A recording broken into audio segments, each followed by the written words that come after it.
तो यहाँ तक हम देख चुके थे कि elementary canals are made up of three layers from inside to outside. From inside to outside चार लेयर देखने मिलते हैं, which is the outermost is serosa, then muscularis, serosa, inner circular, outer longitudinal, inner circular, submucosa, mucosa, and ये जो बीच वाला जो cavity दिख रहा है उसे क्या बोलते हैं, ल्यूमेन। हम लोग देखते हैं पूरा एलिमेंट्री कैनाल माउथ से लेके फ्रॉम एनस, पूरा एलिमेंट्री कैनाल किससे कितने लेयर है पूरे एलिमेंट्री कैनाल में, 4 लेयर, सेरोसा, मस्कुलरिस, सबम्यूकोसा और म्यूकोसा। तो ये सारे लेयर्स हर एक पार्ट में क्या दिखाते हैं, मॉडिफिकेशन शो करते हैं, अपने अंदर कुछ ना कुछ मॉडिफिकेशन शो करते हैं। जैसे histology of alimentary canal,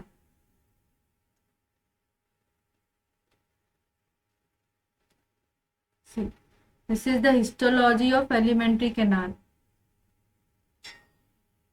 histology का मीनिंग होता है tissue, type of tissue lined the alimentary canal. कितने टाइप ऑफ टिश्यू लाइंड करते हैं हमारे एलिमेंट्री कैनाल को। तो सबसे पहला आता है म्यूकोजा, द इनर मोस्ट। सबसे इनर मोस्ट लेयर कौन सी होती है, म्यूकोसा। म्यूकोसा में भी लाइनिंग होती है, लॉन्जिट्यूडनल सर्कुलर मसल्स म्यूकोसा में भी होते हैं, पर यहाँ पे एक्सप्लेनेशन के लिए मैंने बताया नहीं। This is your mucosa, this lining is mucosa. यहाँ से जो रेड लाइनिंग दिख रही है, रेड कलर की जो बर्निंग लाइनिंग वगैरह देखने से क्या होता है, सब mucosa, which is the second inner most, second layer. Third layer is muscularis, third layer muscularis. Fourth is serosa. तो ये आउटर वाला सबसे बाहर वाला देखो म्यूकोसा और सब म्यूकोसा। सब म्यूकोसा में ग्रुप ऑफ न्यूरॉन है। ये जो यहाँ पे ऑरेंज कलर का मैंने शो किया वो क्या है, groups of neuron, group of neuron, जिसे बोलते हैं प्लेक्सस, प्लेक्सस, मीजनर प्लेक्सस। और ये प्लेक्सस कहाँ प्रेजेंट है, म्यूकोसा और सब म्यूकोसा में प्रेजेंट है। वो किस में हेल्प करता है, सिक्रीशन में, ग्लैंड्स के सिक्रेशन में हेल्प करता है। पूरे एलिमेंट्री कैनाल में ये चारों लेयर्स देखने मिलेंगे, उसमें कुछ कुछ मॉडिफिकेशन, लेकिन ये जनरली ये चारों लेयर्स है वो एज इट इज प्रेजेंट होते हैं। म्यूकोसा, सब म्यूकोसा में एक ग्रुप ऑफ न्यूरॉन है जिसे बोलते हैं मीजनर प्लेक्सस। नेम याद रखना है, कहाँ प्रेजेंट है, सब म्यूकोसा में। देन कौन सा लेयर आता है, मस्कुलरिस। मस्कुलरिस में जो इनर वाला होता है वो क्या होता है, circular, inner circular, outer longitudinal, outer longitudinal. बीच बीच में कभी कभार हमें देखने मिलता है ऑब्लिक मसल्स भी देखने मिलता है, जो कि कहाँ देखने मिलेगा, स्टमक में। ये एंटायर हिस्टोलॉजी, इसलिए मैं यहाँ पे ऑब्लिक मसल्स मैंने शो नहीं किया हुआ। फिर म्यूकोजा हो गया, सब म्यूकोजा में group of neuron call plexus, name is Meissner plexus.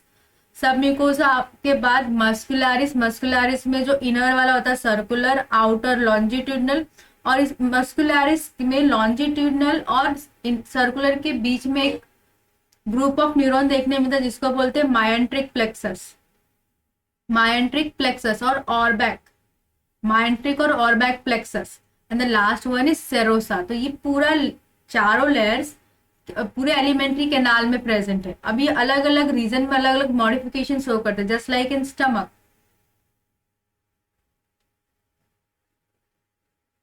ये स्टमक में क्या बनाते हैं, सर यहाँ पे देखने मिला स्टमक में एक एक्स्ट्रा लेयर प्रेजेंट जिसको बोलते हैं ऑब्लिक मसल्स। कहाँ प्रेजेंट है, बिहाइंड द लॉन्जिट्यूडनल। तो क्या होगा लेयर, म्यूकोसा, सब म्यूकोसा, मस्कुलरिस में एक और एक्स्ट्रा लेयर होता है। तो रीजन, इसलिए रीजन होता है कि स्टमक में स्टमक का जो मस्कुलरिस है वो थिक होता है, thicker than the intestinal mucosa. Intestine के म्यूकोसा से थिक होता है स्टमक का मस्कुलरिस, क्योंकि यहाँ पे क्या रिलीज होता है, एसिड सिक्रेशन होता है ना, एसिड का secretion, that's why muscularis layer is thicker in stomach region. तो क्या देखने मिल रहा मॉडिफिकेशन स्टमक रीजन में, कि एक एक्स्ट्रा देखने मिल रहा oblique muscles, oblique muscles extra देखने मिल रहा है कहाँ पे, लॉन्जिट्यूडनल और सेरोसा के बीच में ऑब्लिक मसल्स देखने मिल रहा, और म्यूकस में म्यूकोसा में ग्लैंड्स, जैसे ट्री शेप ग्लैंड देखने मिल रहा है जिसको हम लोग बोलते हैं गैस्ट्रिक ग्लैंड। और यहीं पे क्या होता है, goblet cell, that is mucous neck cell. Gastric glands present हो गया, मैंने म्यूकोजा में बनाया, और ये म्यूकोजा, स्टमक का जो म्यूकोजा इरेगुलर फोल्डिंग शो करता है, इसे क्या बोलते हैं, रुगे। स्टमक रीजन में म्यूकोसा इरेगुलर फोल्डिंग शो करता है, जिसे बोलते हैं रुगे। और उस रुगे में क्या प्रेजेंट होता है, गैस्ट्रिक ग्लैंड्स। किस शेप में, ट्री फॉर्म में होता है। साथ में क्या होता है, गॉबलेट सेल्स भी होता है, गॉबलेट सेल्स और mucus neck sales. Goblet cells और म्यूकस नेक सेल जो क्या प्रोड्यूस करेगा, म्यूकस। अभी देखते हैं म्यूकोसा ऑफ स्टमक में क्या क्या प्रेजेंट होता है। तो mucosa of stomach consist of two type of cell, goblet cells और गैस्ट्रिक सेल्स। गैस्ट्रिक सेल्स भी किससे बना होता है, 3 टाइप ऑफ सेल्स है।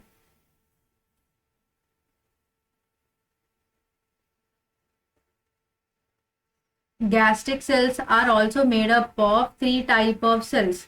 3 टाइप ऑफ सेल्स से मिलकर बना होता है। सबसे पहले होता है mucous neck cells which is also known as goblet cells. Goblet cells throughout the alimentary canal होता है, ईसोफेगस में भी, या स्टमक में भी एज वेल, और as well as small intestine में।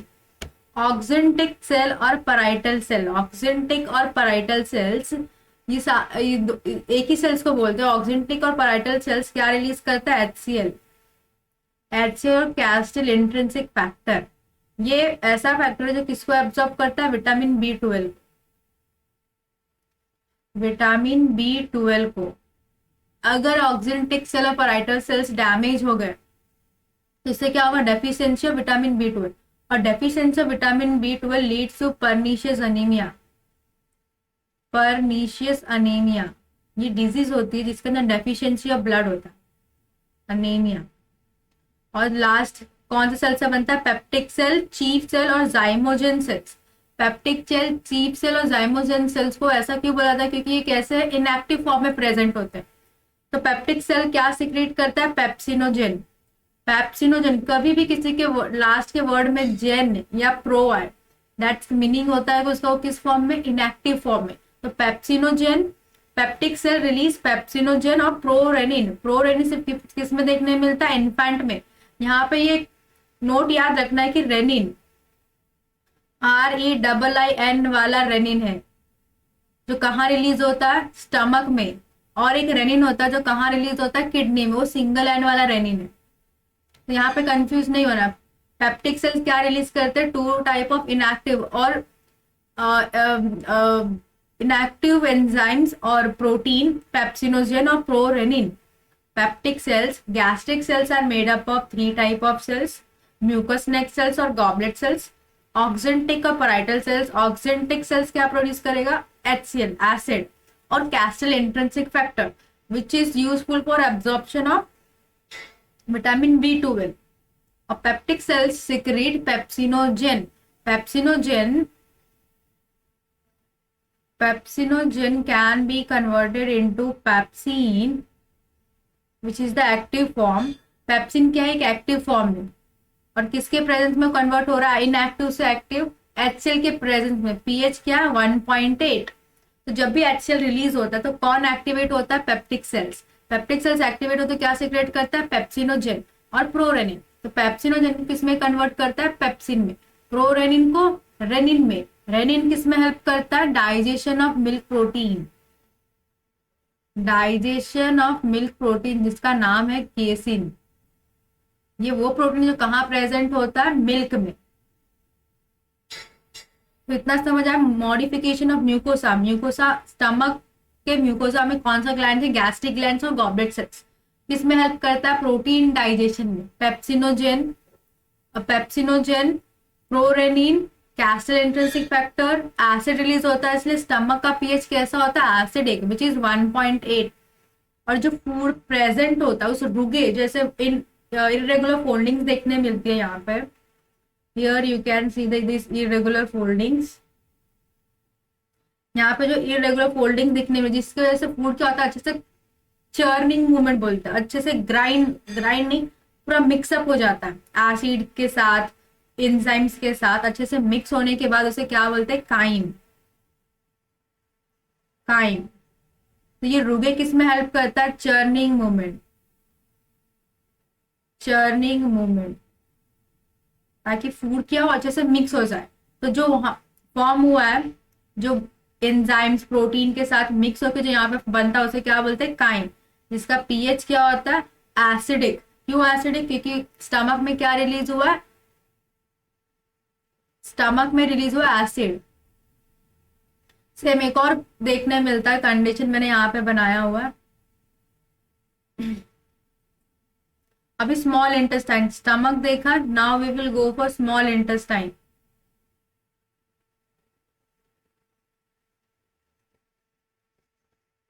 स्मॉल इंटेस्टाइन के में जो एलिमेंट्री कैनाल के जो 4 लेयर्स है उसके अंदर क्या मॉडिफिकेशन देखने मिलता है, सी वही 4 लेयर्स है, म्यूकोसा, सब म्यूकोसा, मस्कुलरिस, सेरोसा। सेम यहाँ पे क्या एब्सेंट है, ऑब्लिक मसल्स नहीं है। ऑब्लिक मसल्स क्या है, एब्सेंट है। ऑब्लिक मसल्स नहीं होता है प्रेजेंट। और मस्कुलरिस में inner circular, outer longitudinal, Meissner और माइनर प्लेक्सेस यहाँ प्रेजेंट है, मीजनर माइनर प्लेक्सेस। यहाँ के म्यूकोसा में क्या देखने मिलता है कि म्यूकोसा का जो लेयर है उसके ऊपर एक और एपिथेलियल की फॉर्म है जिसको बोलते हैं brush border appearance. Brush border से फिंगर लाइक प्रोजेक्शन देखने मिलते हैं, फिंगर लाइक प्रोजेक्शन, जिसे ब्रश बॉर्डर अपीयरेंस। म्यूकोसा का जो एपिथेलियम है, जो सेल्स उसको लाइन करते हैं, वहां पे एक और सेल्स देखने मिलते हैं, म्यूकोसल एपिथेलियम। म्यूकोसल एपिथेलियम का जो अपर सरफेस एरिया वो ब्रश बॉर्डर के फॉर्म में होता है, उससे बोलते हैं हम लोग विलाय। म्यूकोसल एपिथेलियम यहाँ पे दिख रहा है, मैंने पर्पल कलर में बनाया। Mucosal epithelium is lined by a brush border और finger like foldings, finger like foldings called villi, जिसे हम लोग क्या बोलते हैं, विलाई। और उस फोल्डिंग पे, उस विलाई पे फिंगर लाइक प्रोजेक्शन देखने मिलते हैं, बोलते हैं माइक्रोविलाई, और छोटे छोटे स्ट्रक्चर्स। ये स्ट्रक्चर्स की जरूरत क्या है, ये क्या करता है, सरफेस एरिया को इंक्रीज करता है। सरफेस एरिया जब भी हम लोग बड़े चीज को तोड़ते हैं तो उसका जो सरफेस एरिया वॉल्यूम है वो इंक्रीज हो जाता है।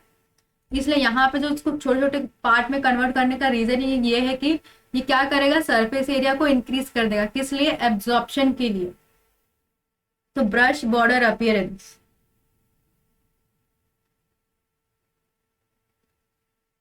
और यहाँ पे मैंने ग्रीन कलर का जो लिम्फेटिक वेसल्स बना वो क्या है, तुम्हारा lymphatic vessels, one of the type of lymphatic vessels, जो किसमें हेल्प करता है, देखो माउथ में तुम्हारा कार्बोहाइड्रेट डाइजेस्ट होता है, स्टमक में प्रोटीन। यहाँ कहीं पे भी फैट का डाइजेशन स्टार्ट नहीं हुआ, तो फैट का डाइजेशन कहाँ होता है, स्मॉल इंटेस्टाइन में। स्मॉल इंटेस्टाइन में तुम्हारे जो यहाँ पे जो लैक्टिल्स है, ग्रीन कलर लिम्फेटिक वेसल्स बनाए उसे क्या बोलते हैं, लैक्टिल्स। लैक्टिल्स मेनली डायरेक्टली हम लोग फैट्स को एब्जॉर्ब नहीं कर सकते, डायरेक्टली फैट्स एब्जॉर्ब नहीं हो सकता, इसलिए हम लोग क्या करते हैं, इस लैक्टिल्स हेल्प करता है किसमें, एब्जॉर्प्शन ऑफ फैट में। तो अभी देखेंगे कि फैट का एब्जॉर्प्शन कैसे होता है। और यहाँ पे सब म्यूकोजा में एक और ग्लैंड देखने मिलता है, डियोडेनम रीजन में। डियोडेनम के सब म्यूकोजा में, डियोडेनम के सब म्यूकोजा में एक लेयर, एक ग्लैंड देखने मिलता है जिसे क्या बोलते हैं, ब्रूनर्स ग्लैंड, जो किसमें हेल्प करता है, सिक्रेशन में। ये किसमें हेल्प करता है, सिक्रेशन में। ये सारे किसके मॉडिफिकेशन है, स्मॉल इंटेस्टाइन के। स्मॉल इंटेस्टाइन के म्यूकोसा में क्या देखने मिल रहा है हमें, brush border appearance, villi, microvilli, और ये लैक्टिल्स है। और यहाँ पे अगर इसे क्लियरली विजिबल करना तो यहाँ देख सकते हैं, see this is your villi, इस क्लियरली विजिबल होगा इसमें। यहाँ पे ये विलाई बना हुआ है, ये जो येलो येलो कलर दिख रहा है उसे क्या बोल रहे हैं, लैक्टिल्स। यहाँ पे जो स्ट्रक्चर दिख रहा है उसे क्या बोल रहे हैं, लैक्टिल्स, लैक्टिल्स। और यहाँ पे जो सेल देखने मिल रहा है उसे क्या बोल रहे हैं, विलाई। और इसी पे एक और फिंगर लाइक प्रोजेक्शन देखने मिलता है जिसे बोलते हैं माइक्रोविलाई। यहाँ पे और फिंगर लाइक प्रोजेक्शन देखने मिलता है जिसे क्या बोलते हैं, माइक्रोविलाई। क्या बोलते हैं, माइक्रोविलाई। ये लैक्टिल्स किस में हेल्प करता है, फैट एब्जॉर्प्शन में। और यहाँ पे देखो ये बीच में एक गड्ढा जैसा एक ग्रुप जैसा स्ट्रक्चर देखने मिला जिसको बोलते हैं क्रिप्ट्स ऑफ लीबरकूल। ये किसका ग्लैंड है, इंटेस्टाइन का ग्लैंड है, that's why it's called intestinal glands, intestinal glands. Crypts of Lieberkuhn are nothing but intestinal glands. तो ये विलाई का स्ट्रक्चर था, माइक्रोविलाई। और यहाँ पे जो प्रेजेंट लैक्टिल्स, इसके बीच में क्या है, कैपिलरीज है, आर्टरी वेन्स है और कैपिलरीज है। और यहाँ पे जो डिप्रेशन देखने मिल रहा है उसे क्या बोलते हैं, क्रिप्ट्स ऑफ लीबरकूल। यहाँ पे मैंने शो किया हुआ इस डायग्राम में with a blue dot. Blue dot से मैंने क्या बताया हुआ, वो क्या है, हमारे क्रिप्ट्स ऑफ लीवर कुन और इंटेस्टिनल ग्लैंड्स, ये सारे मॉडिफिकेशन थे। Now we will see the associated gland. कौन कौन से, ये सारे डाइजेस्टिव पार्ट हो गए कि हाँ ये सारे पार्ट यूज होते हैं, इनमें ये सारे मॉडिफिकेशन है, ये सारे लेयर्स वगैरह अपने आप को मॉडिफाई करते हैं। नाउ वी विल सी कि कौन कौन से डाइजेस्टिव ग्लैंड्स है जो हेल्प एंजाइम और जूसेस वगैरह सीक्रेट करता है। दिस इज, यहाँ पे मैंने पहले बताया था oropharynx, nasopharynx. This is the pipe, wind pipe और ट्रकिया, उसके ओपनिंग को बोलते हैं, और उसके जो ओपनिंग है उसे बोलते हैं ग्लॉटिस, उसे बोलते हैं ग्लॉटिस। और opening of oesophagus are called gullet. तो यहाँ पे जो ट्रकिया होता है, फूड ट्रकिया में ना एंटर कर जाए, इस प्रिवेंट करने के लिए, to prevent the entry of food inside the windpipe, wind pipe में न जाए, इसे प्रिवेंट करने के लिए यहाँ पे विंड पाइप के ऊपर एक फ्लैप होता है जिसको बोलते हैं एपिग्लॉटिस। एपी का मीनिंग ही होता है अबो, तो कहाँ प्रेजेंट है, अबो द ग्लॉटिस, इसलिए इस फ्लैप का नाम क्या है, एपिग्लॉटिस। अभी यहाँ पे ईसोफेगस में कोई डाइजेशन नहीं हो रहा है, कोई एंजाइम एक्शन नहीं हो रहा है। मैंने बताया था यहाँ पे गैस्ट्रो ईसोफेजियल स्फिंक्टर प्रेजेंट होता है बिटवीन ईसोफेगस एंड स्टमक का कार्डियक वाला पार्ट, और gastro oesophageal sphincter also known as cardiac sphincter. और स्टमक के 4 पार्ट होते हैं, cardiac, fundus, green colour which is body, blue colour which is pyloric. और स्टमक और small part of small intestine का जो पार्ट होता है, फर्स्ट पार्ट इज डियोडेनम, इसके बीच में एक स्फिंक्टर देखने में, मतलब इसको क्या बोलते हैं हम लोग, पाइलोरिक स्फिंक्टर। और जो डियोडेनम होता है वो कैसा होता है, सी शेप का होता है। Jejunum is coiled structured whereas ileum is highly coiled like structure, यहाँ देखने मिल रहा है। इलियम और सीकम के बीच में एक और स्ट्रक्चर देखने मिलता, एक और वाल्व देखने मिलता है जिसको बोलते हैं इलियोसिकल वाल्व। इसमें प्रिवेंट करता वही कि फूड पेरिस्टालसिस मूवमेंट के थ्रू धीरे धीरे मूव करे फ्रॉम इंटेस्टाइन, और वो क्या हो, सारे न्यूट्रिएंट को एब्जॉर्ब भी करता जाए और फूड के आगे मूव भी करता जाए।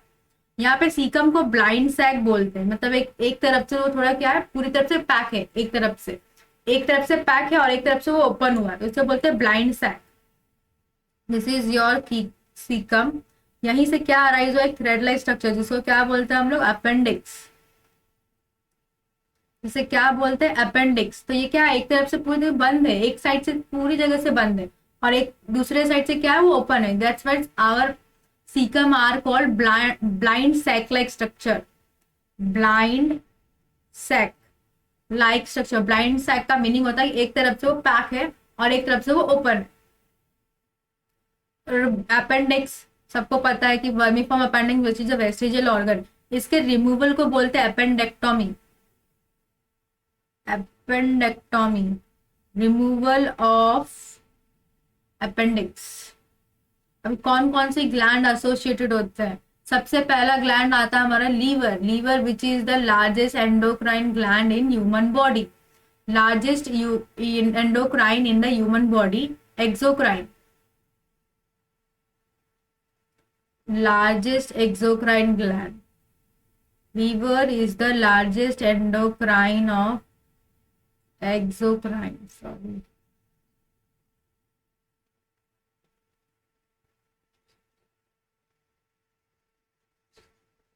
Largest exocrine gland. Largest exocrine gland in the body. हमारा जो लीवर्स होता है वो 2 लोब से मिलके बना होता है, यहाँ बीच में एक लोब्स देखने मिलता है, livers is divided into 2 lobes. तो लीवर का कलर कैसा होता है, रेडिश ब्राउन, जनरली सबने देखा है, which is also known as कलेजा। तो रेडिश ब्राउन कलर का होता है, और इसका वेट होता है 1.2 to 1.5 kg, अप्रोक्सीमेटली 1.5 kg का होता है, इट इज 1.5 kg। तो यहाँ पे जो लीवर है वो किससे बना होता है, लोब्यूल्स, जैसे हम लोग बोलते हैं सेल इज द फंक्शनल, हम किससे बने हुए, सेल से। तो सेम लीवर भी एक सेल से बना होता है, इसको बोलते हैं हेपेटिक सेल्स और hepatic lobules. Hepatic lobules are structural and functional unit. पूरा लीवर ही किससे बना हुआ, इस हेपेटिक सेल से। मैंने स्ट्रक्चर बनाया हुआ है, क्या है तुम्हारा, एक हेपेटिक लोब्यूल्स का स्ट्रक्चर है। This is structure of hepatic lobules are functional unit of liver, structural and functional. Structure भी इसी से बना है लीवर का, और जो फंक्शन है अंदर वो परफॉर्म कौन करता है, ये हेपेटिक लोब्यूल्स ही परफॉर्म करता है। तो लीवर और hepatic lobules are protected by और covered by a sheet of connective tissue. एक कनेक्टिव टिश्यू से कवर्ड, इसे बोलते हैं ग्लिसन्स कैप्सूल्स। इसे क्या बोलते हैं? Glisson's capsules. और जो हेपेटिक लोब्यूल्स है, इसका जो स्ट्रक्चर इसे कैसा है? पॉलीगोनल और हेक्सागोनल। पॉलीगोनल और हेक्सागोनल, पॉलीगोनल हेक्सागोनल स्ट्रक्चर होता है। तुम्हारा लीवर है, लीवर एक छोटे छोटे सेल से मिलके बना, जिसको बोलते हैं hepatic. Hepatic word is used for only liver. तो हेपेटिक सेल से मिलके बना हुआ, which is the structural and functional unit of liver. तो हेपेटिक सेल से बना हुआ, और लीवर के देखो जब भी शाइनी स्ट्रक्चर दिखता है, जब भी लीवर अगर देखा होगा डाइसेक्शन, तो लीवर पे एक शाइनी कवरिंग दिखती है। वो शाइनिंग कवरिंग क्या है? ग्लिसन्स कैप्सूल्स है।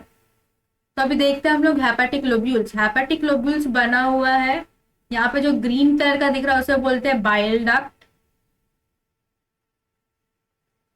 Bile duct, hepatic artery. Red colour का जो है हेपेटिक आर्टरी, एंड ये जो पिंक कलर का वो क्या है? Portal vein. अभी जनरली वेन पता है क्या होता है? वेन वो होता है जो ब्लड को take blood away from the, take blood towards the heart. सारे ब्लड को कहाँ लेके जाए? हार्ट के पास। वेन्स कौन सा ब्लड कैरी करता है? डीऑक्सीनेटेड ब्लड, मतलब ऐसा ब्लड जिसके अंदर ऑक्सीजन नहीं होता। तो हर एक ऑर्गन का अपना अपना वेन होता है। जैसे लीवर का, लीवर के लिए हेपेटिक वेन, वो क्या करेगा? जितना भी ब्लड है वगैरह है लीवर के पास, उसने ब्लड गया, ऑक्सीनेटेड ब्लड, हार्ट ने ऑक्सीनेटेड ब्लड पंप किया थ्रू आर्टरी। हेपेटिक आर्टरी से कहा गया? वो लीवर के पास। लीवर ने सारा ऑक्सीजन यूज कर लिया और उससे एनर्जी बना ली। अब वो क्या हो गया? वो ब्लड क्या हो गया? डीऑक्सीनेटेड। तो फिर से मुझे ऑक्सीजन की तो जरूरत पड़ेगी काम करना है, तो ऑब्वियसली हमारी बॉडी हमेशा काम करते रहते, तो उससे ऑक्सीजन की जरूरत पड़ेगी। तो वो क्या करता है? वेन के थ्रू सारा ब्लड किसको भेज देता है? हार्ट के पास। इसे बोलते हैं हेपेटिक वेन। लेकिन ये क्या अलग तरह का वेन होता है, हेपेटिक पोर्टल वेन। पोर्टल का मीनिंग होता है कि वो कहीं पे आके रुका है, डायरेक्टली हार्ट के पास नहीं गया, एक ऑर्गन से दूसरे ऑर्गन के पास जाके दूसरे ऑर्गन के वेन के साथ वो कहाँ जाता है? हार्ट के पास। इसे बोलते हैं hepatic portal vein. Next video में अच्छे से देखते हैं what is hepatic portal vein, और हेपेटिक जो हेपेटिक लोब्यूल्स है उसका स्ट्रक्चर। इसे बोलते हैं हम लोग कॉर्ड और ट्रायड। यहाँ पे जो स्ट्रक्चर दिख रहा है मिलके क्या बोलता है? Triad. Bile duct, hepatic portal vein और हेपेटिक आर्टरी मिलके क्या बनाते हैं? ट्रायड। और यहाँ पे क्या सिक्रीट हो रहा है? Bile juice.